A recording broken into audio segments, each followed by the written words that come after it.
सीताराम जय सीताराम, सीताराम जय। इस बार जगन्नाथ जी की यात्रा में अचानक से योजना बनी। गुरुजी ने कहा, रामचंद्र दास, इस बार किसी भी प्रकार मुझे अमरनाथ जी के दर्शन करने हैं।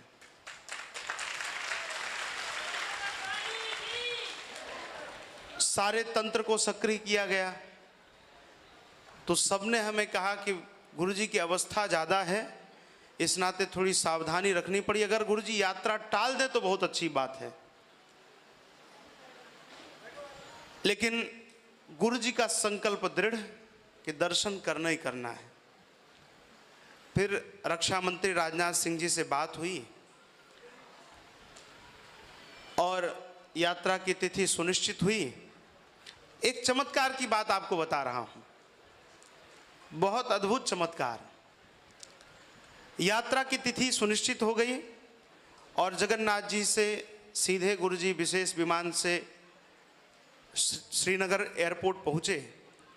हमें बार बार सुरक्षा के लोग कह रहे थे कि गुरुजी राम जन्मभूमि से जुड़े हुए हैं और पूरी दुनिया उनको जानती है, इस नाते सावधानी बहुत रखनी पड़ेगी। यद्यपि हम गुरुजी के लिए क्या कर सकते हैं, वो स्वयं संपूर्ण जगत की अपने भक्तों की रक्षा कर रहे हैं, लेकिन जीव का स्वभाव है, हमें चिंता लगी रही कि किसी प्रकार यात्रा पूरी हो। श्रीनगर एयरपोर्ट पे गुरुजी उतरे, जहां पर लोग तिरंगा आज भी अपने घर पर नहीं लगाते हैं,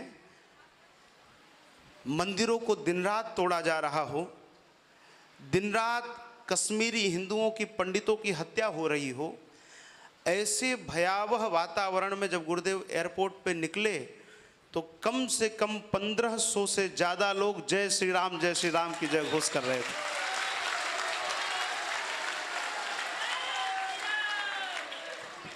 पूरा एयरपोर्ट जय श्री राम के जय घोष से गूंज पड़ा बिल्कुल।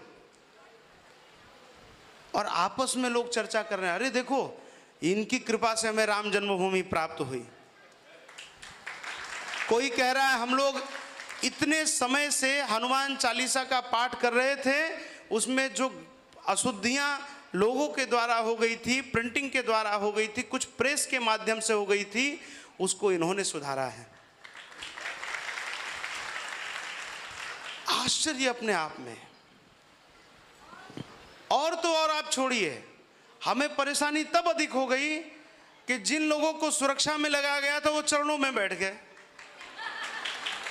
हमने कहा भैया आप तो कम से कम सुरक्षा में सक्रिय रहो। वो चरणों में बैठ करके फोटो खिंचवाने लगे, वो अपने घर में परिवार में वीडियो कॉल करके दर्शन कराने लगे।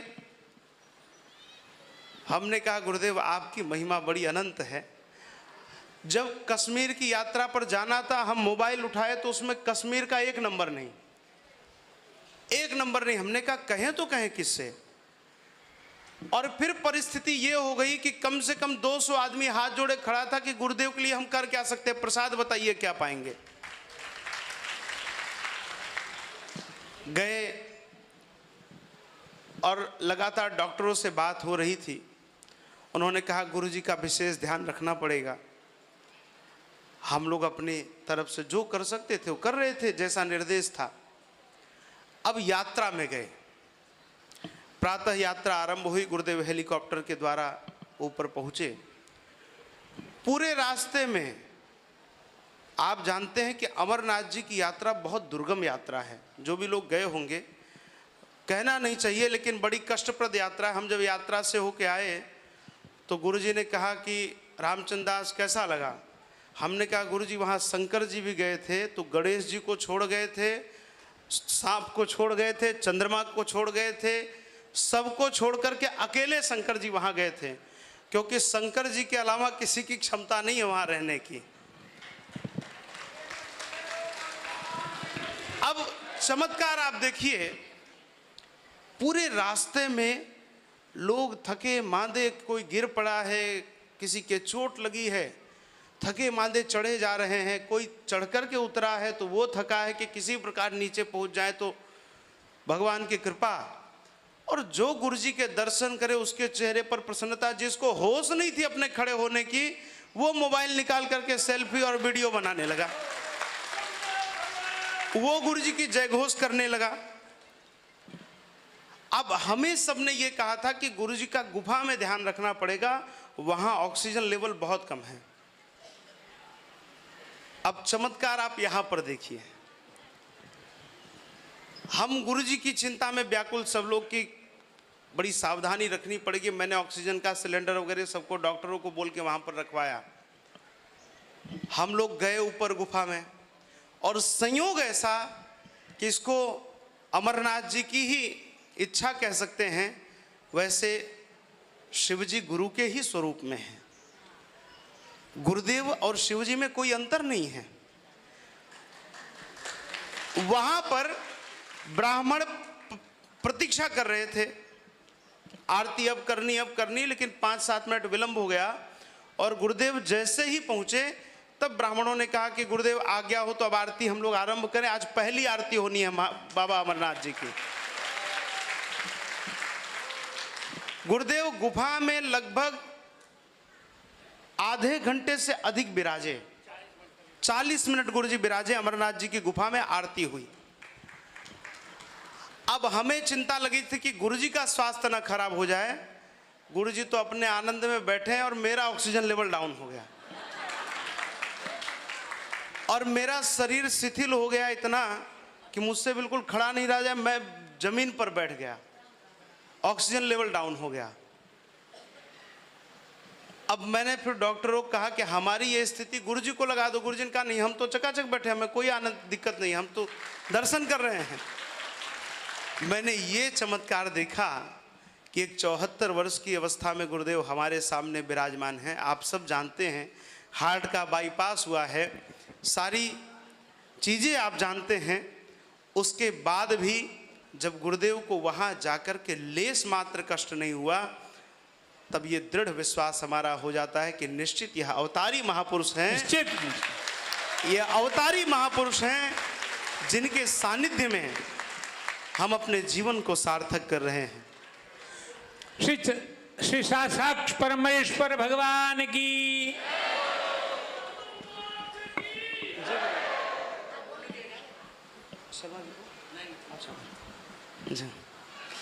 फिर गुरुदेव यात्रा करके नीचे आए।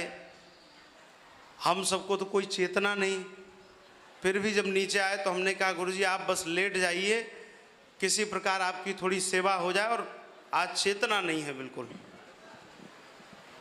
हम गुरुजी को सुला के आए, मालिश की हमने कि गुरुजी को नींद आ जाए तो हम लोग भी जाके थोड़ी देर विश्राम कर ले, सवेरे वापस आना था यहाँ के लिए। इतनी दुर्गम यात्रा के बाद आदमी को एक हफ्ते चेतना नहीं रहेगी।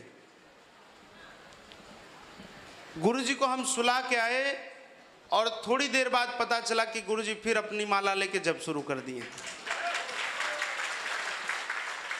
इतनी क्षमता किसी सामान्य मानवी में नहीं हो सकती। फिर ना जाने क्या प्रेरणा गुरुजी को हुई। जब प्रातःकाल मैं गया गुरुजी की सेवा में तो गुरुजी ने कहा रामचंद्र दास, ये कश्मीर हमारी भारत माता का मुखारविंद है, ये मुकुट है, और यहाँ पर इतने विधर्मी हैं, उसके बाद भी ना जाने क्यों भजन के बहुत अणु हैं यहाँ पर। मेरा मन बहुत लग रहा है यहाँ पर। और गुरुजी के मन में ना जाने क्या माँ भारती ने प्रेरणा दी। गुरुजी ने कहा रामचंद्र दास, किसी भी प्रकार मैंने संकल्प कर लिया है और राघव जी मेरे इस संकल्प को पूर्ण करेंगे। मुझे इसी कश्मीर में भारत माता का भव्य मंदिर निर्माण कराना है।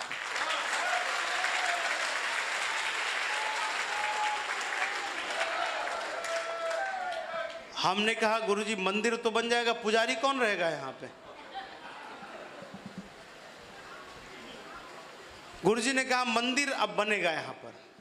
हमने सोचा किसी प्रकार अब जाना ही है तो अपन तैयारी करें, बैग लगाए। हमने कहा गुरुजी के मन में बात आई होगी, थोड़ी देर में निकल जाएगी। और इतनी देर में तो गुरुजी ने ना जाने कितने लोगों से जमीन तक के लिए चर्चा कर ली वहाँ पर। जमीन की चर्चा हो गई और मंदिर बनाना है। अब फिर साल में हम एक बार यहाँ पर आएंगे। और गुरुदेव ने वहाँ के कश्मीरी पंडितों को वचन दिया कि मैं चाहे जिस परिस्थिति में रहूँगा, साल में 3 दिन या 5 दिन मैं यहाँ पर रहूँगा। वास्तव में बहुत दुर्दशा है वहाँ हिंदुओं की, जो परिस्थितियाँ हम लोग देख कर आए। लोग अपनी पीड़ा गुरुजी से व्यक्त कर रहे थे कि गुरुदेव, हम जिस परिस्थिति में रहते हैं, हमारे साथ इतना बड़ा अत्याचार हुआ, लगभग 5 लाख कश्मीरी हिंदू वहाँ से पलायन कर गए और कोई उनको पूछने वाला नहीं था। और गुरुजी को पा करके वो इतना अभिभूत हो रहे थे।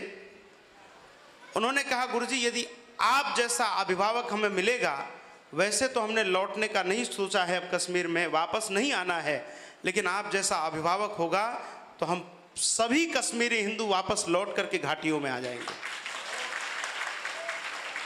आचार्य कौन है जो अपने लोगों को प्रेम करे, अपने लोगों को संबल दे, अपने लोगों को हिम्मत दे। इतने अभिभूत थे कि वह मैं व्यक्त नहीं कर पा रहा हूं अपनी वाणी के माध्यम से। सब निहाल हो रहे थे गुरुदेव को प्राप्त करके।